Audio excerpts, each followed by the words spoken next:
The TVWAN News is proudly brought to you by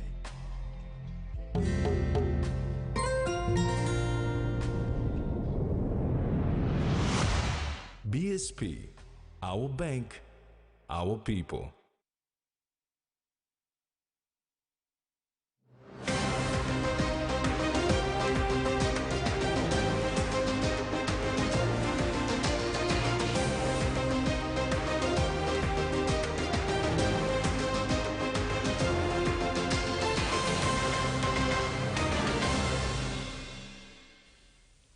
Hello and welcome. This is Saturday's news.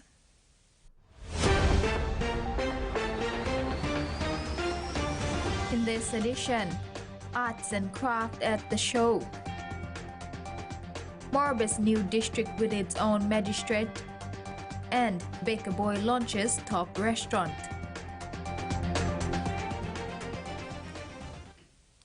After 3 long decades, the Port Moresby show is back. Events like the Port Moresby show play a vital role in celebrating Papua New Guinea's diverse traditions and bringing communities together. This newsroom caught up with some talented people at the art and craft stall.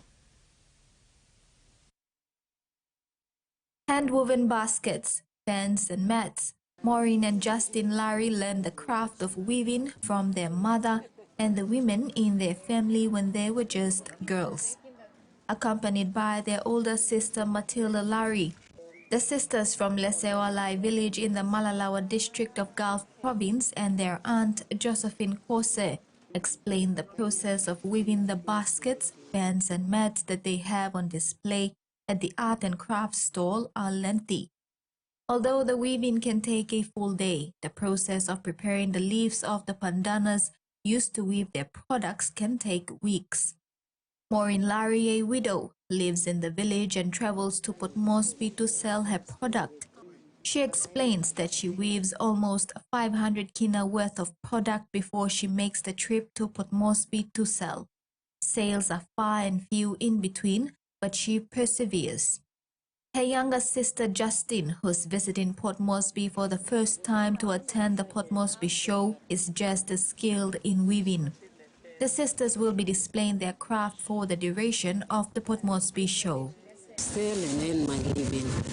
I'm a widow. My husband died in 2013. And after his death, all the siblings he left, I started weaving this to support my family. Bubu, that's the product that she made, fan. And I transferred all the fan to her. Me showing him in Bokla, some up in fan. Me in this lab days in the basket. Sharing the stall with the Larry sisters are artists Skaiti Miki of Okapa and Esa Dudu of Lufa districts in the Eastern Highlands province. The gentlemen sell their artwork mainly outside the Holiday Inn Hotel. This weekend, they're set up at the Port Moresby show. Esa Dudu, self-taught, says the highest he sells his art for is 1,000 kina and doesn't go higher than that. Like the Larry sisters, his art sales are few and far between, and so this artist can be found fixing digital gadgets at the Gordon's bus stop when he isn't selling his art at Waigani. For community school, we start draw. We draw the pencil sketch, we only sketch kami go start paint face painting there, use the maroon share. We start from slide kami we can go inside through the arts. Mommy play on the paint him. Now mas him. Kind of now mas the market look apa. Every day we just stop holiday so sometimes move out to 7 meeting with friends to new plan environment teacher. The return of the Port Moresby show after 3 long decades is playing a vital role in celebrating Papua New Guinea's diverse traditions and bringing communities together. It is giving creative, hardworking people like Esa, Skaiti, Maureen, Justin, and Josephine an opportunity to share their passions and the work that helps them support their lives and the livelihoods of their families with those who visit their stall this weekend at the Moresby Show 2024 held at the Santos National Football Stadium. The show started on Friday 22 November and ends tomorrow 24 November. Australian High Commissioner John Fix and Defence Advisor Colonel Travis Gordon led an Australian Defence Force team to East New Britain this week, marking the first in a series of visits to the province as ADF works with the Provincial Disaster Centre, the PNGDF and the Royal PNG Constabulary to start the planning and preparations for Operation Render Safe.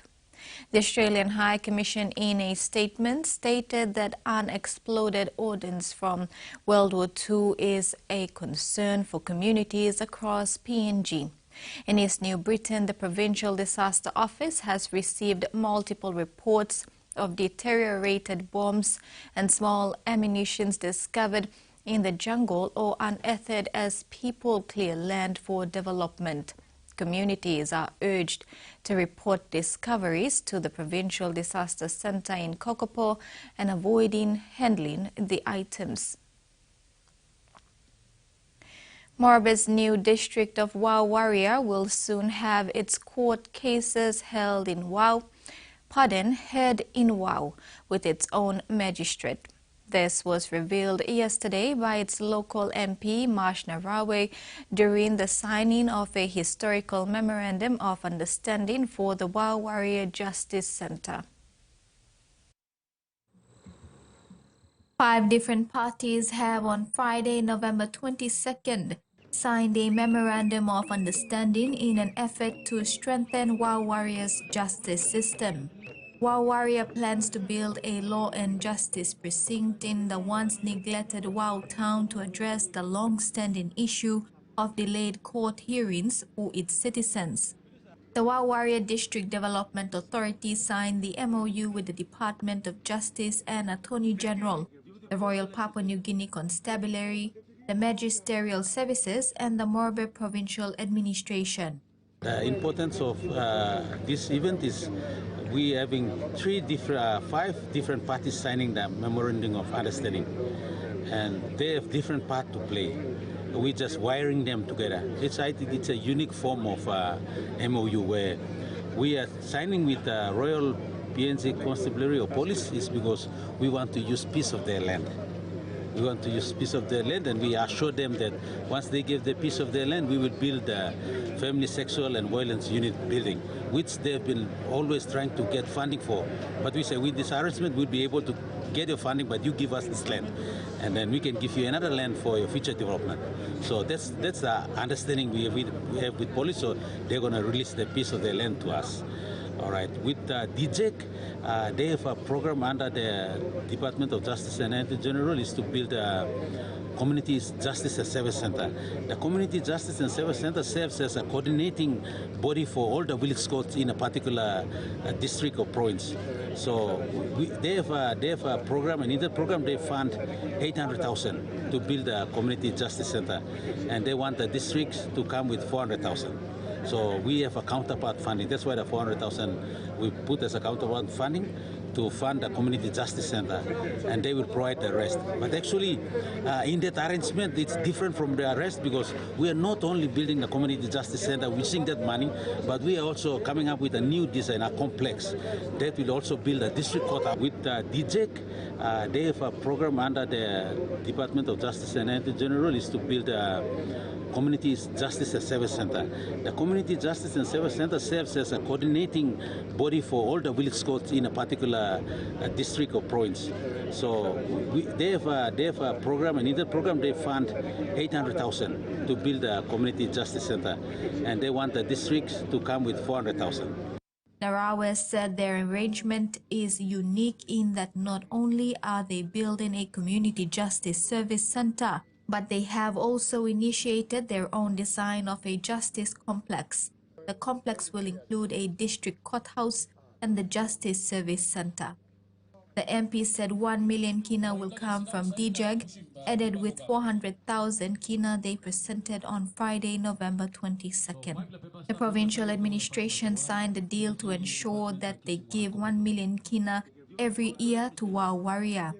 The 1 million kina is from the 2 million kina special support grant that the national government gives to the province annually under an MOU with Hidden Valley Mine. A magistrate has been appointed for the new district and is scheduled to take up posting in 2025. Kina Bank has signed a memorandum of understanding with the Bank of Papua New Guinea and Global Green Growth Institute to adopt the inclusive green finance policy. The partnership makes Kina Bank the fifth financial institution in the country to adopt the inclusive green finance policy, joining ANZ PNG, BSP, Nationwide Microbank, and Women's Microbank. This initiative aligns with the global push for environmentally responsible financial practices, further bolstered by a 3 million kina approximately funding pledge from the French Development Agency. Highlands Youth Training and Rehabilitation Center TVET College in Port Moresby conducted its fourth graduation yesterday at the Salvation Army Meeting Hall, in which over 250 students graduated after completing necessary studies in trade certificates and business diplomas. Overall, this is the 30th graduation for the high-tech TVET College since its inception in Jiwaka before opening a campus in Port Moresby. Director and founder of High-Tech, Michael Goro, thanked the sponsors of the students and the major supporters of the college and urged more support to come from the government and private sector, seeing the good outcome of the graduates of the college.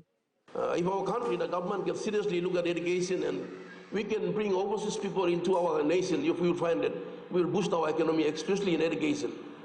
You go to the Google and you see the Australian, how much they make in 1 year from the education, from the tuition fee alone, from the international students, you will find that they make 20 billion and above. And we PNC, we can do that. If only we have put government behind and they support such like high-tech TVET College and other training providers around the country. If they give us full support, we can attract, we can bring students from overseas to our country. Goro emphasized the importance of education and specifically in TVET training in trade and business because they are producing tangible results. He acknowledged the continued support of major sponsors such as Kumul Petroleum, Business Coalition for Women, Central Provincial Governor, and Goilala MP, and also other members of parliament who sponsor their constituents as well. If only we have put government behind and they support such like high-tech TVET College and other training providers around the country. If they give us full support, we can attract, we can bring students from overseas to our country. These are some of the fees they can attract students from overseas to come to PNC. So when they come to PNC, you must know that we are boosting our economy. They are bringing money in. High-Tech College is one of the first colleges in this sector to be giving out laptops to students who pay 70% of their tuition fees, and this year they covered another milestone to go online. Students with outstanding academic and trade achievement were given awards, and while everyone received a certificate of attainment, only 30 received their trade certificates and business diplomas, because out of the 250 who registered, only 30 completed their tuition fees, while 220 are yet to complete the payment. Frida Kana, TV1 News. TV1 News continues when we return. Stay with us.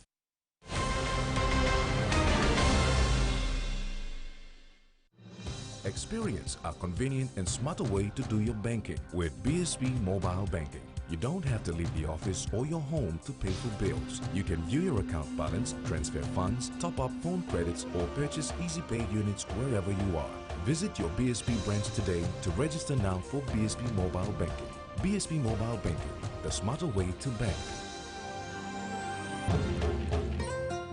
BSP, our bank, our people. He says the best Hunters players come from his region. So does she. But there's one thing that brings everyone together. SB Lager, Bunyamyumi. Open nets.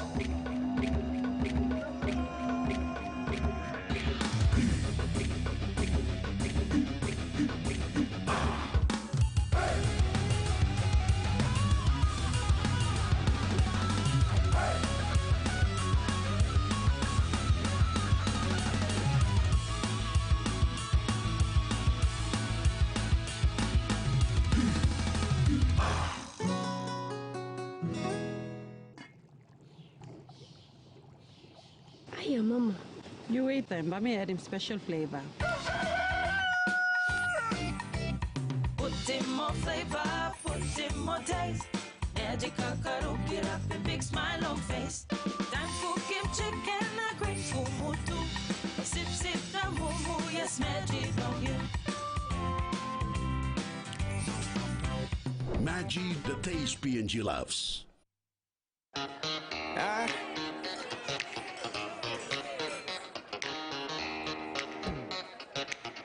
Superstition ain't the way.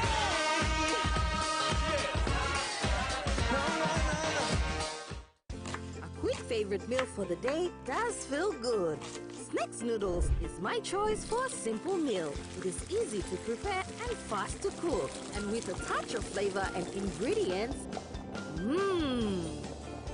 quality noodles that can be cooked and enjoyed in many different ways. You see, my whole family loves it. It's made here in PNG and comes in different pack sizes. Snacks noodles, tastier but you like it more.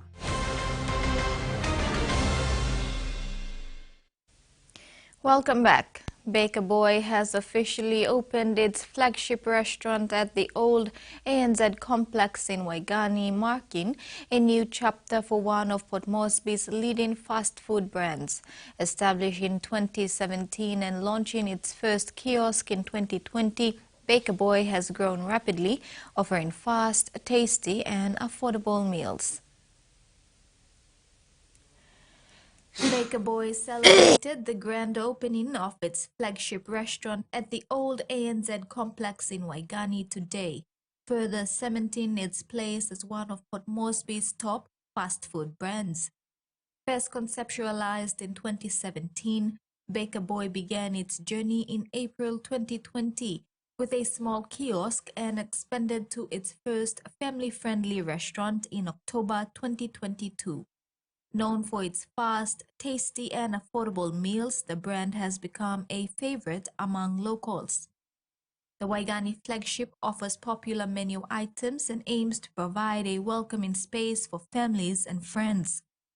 Baker Boy, a sister company to Pacific Industries, remains committed to creating jobs and supporting the local community while delivering exceptional dining experiences that cater to the needs of all. Turning abroad, polar researchers have issued an emergency statement calling for urgent action to deal with the impacts of climate change in Antarctica. The statement was drafted after hundreds of scientists gathered in Hobart to discuss unprecedented changes taking place in the frozen continent. From record low levels of sea ice to heat waves 40 degrees above average, Antarctica has been undergoing rapid and extreme change in recent years. We throw around the word unprecedented quite a lot in climate science, but it really is true. We have seen shifts in the sea ice that were beyond our wildest imaginations. Over the past week, more than 450 polar researchers have gathered in Hobart for the first conference of its kind in Australia in more than a decade. I think one of the clear things from this conference was that we are approaching some tipping points that we're not sure whether we can reverse or not. Around 2/3 of attendees are early career researchers who've issued a statement warning of an impending crisis if urgent action isn't taken, saying runaway ice loss causing rapid and catastrophic sea level rise is possible within our lifetimes. Our societies must set and meet targets to bend the carbon curve as quickly as possible. Although there's lots of tipping points that we don't necessarily understand completely, we do know enough to say that we do need to protect, we do need to control our emissions. Global sea levels have risen 10 centimetres in the past 30 years, but scientists are increasingly concerned about the Antarctic ice sheet, which holds enough water to raise sea levels by about 50 metres if it completely melted. Scientists say research in the polar region needs to be prioritised to ensure we have a clear picture of the speed and severity of potential changes in store. So more funding into those areas is pretty crucial to understand how it's going to affect our planet. A call to arms from the next generation of Antarctic researchers. Social media users are being reminded to be cautious when responding to requests for their phone number. It all started with a simple Facebook message from a friend. Can I have your phone number, mate? And I thought that was a little bit strange because I haven't heard from him for ages. But the friend wasn't who he said he was. His account had been hacked. I am sort of fairly cautious because I had been caught up in the Optus scam, but it seemed to tick all the boxes. The hacker provided details that lined up with what Louise knew about her friend, so she gave them her number. Within seconds, or not long, a minute perhaps, I was locked out of my Facebook. They'd changed phone number, email address, everything like that. Her friends started to receive a similar message from her account before the account was removed. I've lost access to everything that was on that account, all the photos and the memories. Across Australia, almost 22,000 hacks or identity-based scams have been reported to ScamWatch so far this year, with most victims targeted over email or text message. Facebook owner Meta says it's continuing to invest in tools and technology to prevent scams. Cybersecurity experts say there are ways people can protect themselves from hackers, like using multi-factor authenticator apps. We're in Black Friday this weekend, so this is the time that all the hackers are going to be smashing your phones and smashing your email accounts. So this weekend, particularly through to Christmas, be a lot more vigilant, like really be vigilant. Louise Manning just wants to make sure others don't fall victim. It might sound small, I was locked out of my Facebook account, but it really does have quite large ramifications. This is TV1 News. Coming up next in sport, Moses Take Home Pacific Cup and Rigorise Cup launch.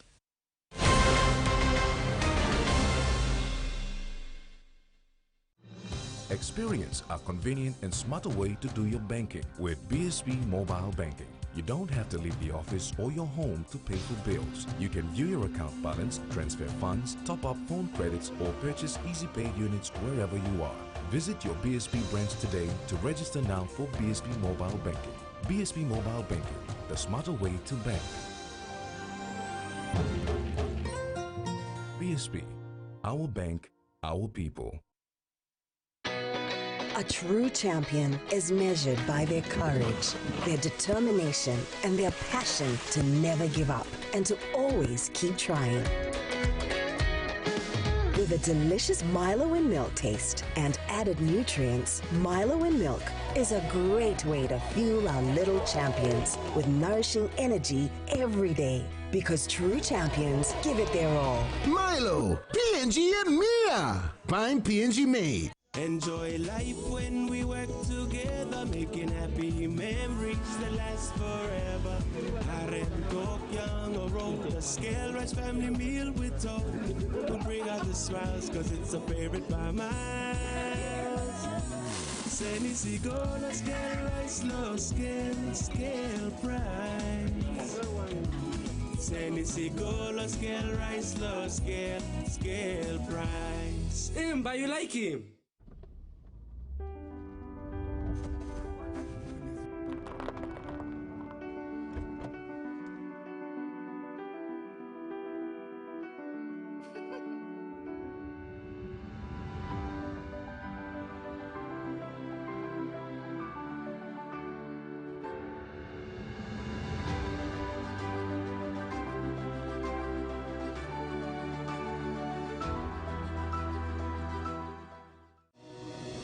In its first 10 years, the PNG LNG project has had a long-lasting impact, contributing more than 26 billion kina to the state of Papua New Guinea.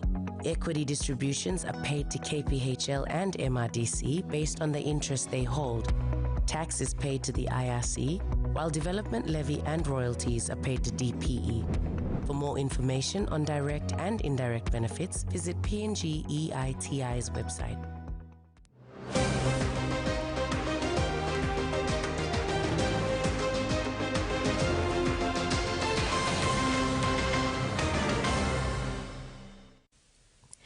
Thanks for staying with us. The PNG Mosquitoes took out the inaugural Australian Football League Pacific Cup after holding off Nauru Chiefs 62-19 in a dominant display this afternoon at Maroochydore Multi-Sport Complex, Sunshine Coast in Queensland, Australia. David Devara's goal kick prowess helped the Mosquitoes to win the first Pacific Cup title. The PNG Mosquitoes took the lead from the first quarter of the game and held on to the end. The PNG Moses had a great campaign, defeating Fiji Tribes, New Zealand Falcons and Chiefs. The PNG side played Chiefs again in the grand final and won the game in style. Meanwhile, in the earlier game, the women's team, PNG Flames, featured in the third and fourth place playoffs. That's all in sport. We'll now have the weather forecast.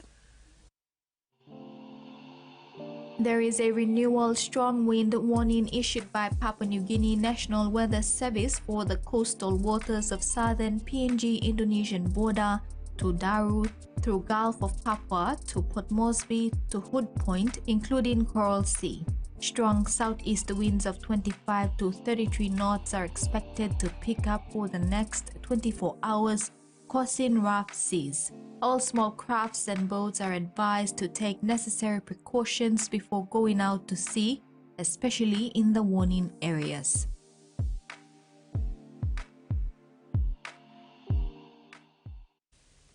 And that ends the news tonight. Thanks for your company. Bye for now.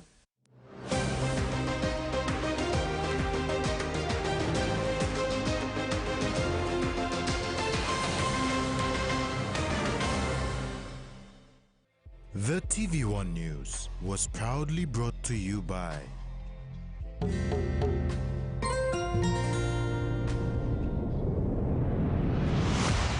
BSP, our bank, our people.